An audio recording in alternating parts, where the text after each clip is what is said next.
Putting last night behind you and kind of focusing on a couple of unique games, afternoon games, the family day, there's all kinds of reasons to kind of look at this homestand. But how do you park last night and as this group kind of learn from it, but also forget it?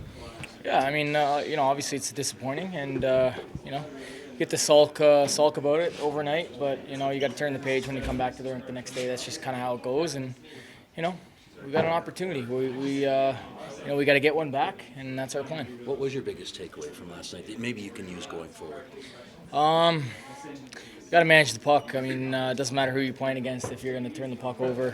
I mean, obviously, as a group, giving up 6 goals. I mean, that's too many to win hockey games. So we gotta tighten it up.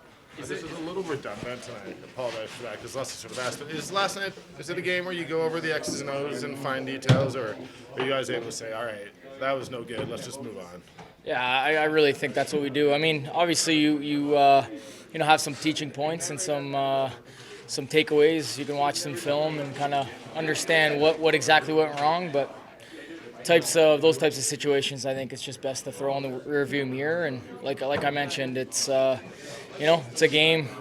We got to get back, and that's how we're preparing. You only focus on your group. I think we get that. But when you have a team like Detroit, we won't see it tomorrow. But what do you notice about Detroit? About a team that looks like they're kind of, on any given night they can play with some guys and they're kind of coming on as far as where they want to be. What do you notice about the Red Wings? What stands out is probably their pace. They can skate. I mean, highly skilled team with a lot of players that can make you look bad. So we gotta, make sure not to be reckless with the puck and take care of it, and make sure systematically we're on point, and try to expose them a little bit defensively as well. When you maybe lose more than you'd like against teams that are beneath you, and this happened for a while here, do you have to kind of rethink the preparation formula or how you approach those games?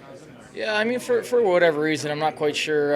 It's hard to know exactly, but I find sometimes teams like that can be tough to play against because they play free, and they play like they got nothing to lose, which can be a recipe for success. I mean, obviously we got to handle that a little bit better.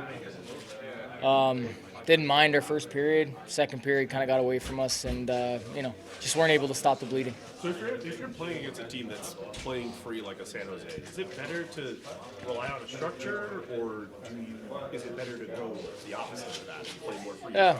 I think relying on your structure is never a bad thing. I think you always got to do that, and you got to stay consistent with it.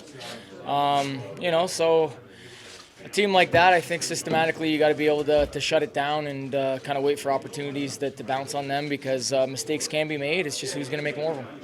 It's not unfair to assume Pospisil shot on your goal. That was intended for the rebound. For sure. Yeah, absolutely. I think he saw, I was flying through the middle and I had a ton of speed, and I was, kind of had the head start. So heads up play by him. I've mentioned that before. He's he's a pest, but he's got some hockey IQ that that allows him to be in some great spots. And heads up plays like that, we were able to count on.